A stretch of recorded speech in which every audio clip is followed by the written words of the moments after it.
vous, messieurs les médecins, vous êtes coupables et responsables et complices de crimes contre l'humanité avec les laboratoires et Big Pharma, bien sûr.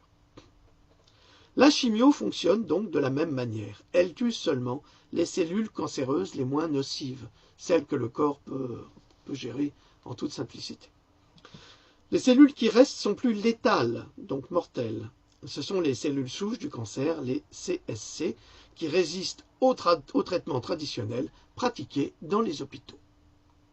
Maintenant, les chercheurs de la South Dakota State University ont trouvé qu'un composé se trouvant dans les légumes crucifères comme le brocoli, le chou et le chou-fleur peut cibler les cellules souches cancéreuses.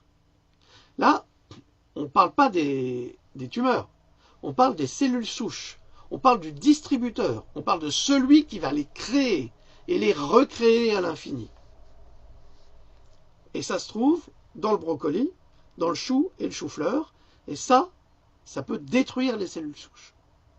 En fait, cette molécule peut aider à prévenir, la récidive et la prolifération de certains cancers. Le composé est appelé phénéthyl-isothiocyanate. Phénéthyl-isothiocyanate, ou PET-C. Quand les chercheurs ont ajouté le PET-C à une boîte de pétri, alors la boîte de pétri, c'est, vous savez, c'est ces boîtes en plastique ronde, donc il y a des cellules, bactéries, machin, là il y a des cellules du cancer, alors ils rajoutent, comme quoi c'est pas nécessaire de faire ça sur les animaux. Donc ces études sont inutiles, une boîte de pétri ça suffit, puisque c'est cellulaire.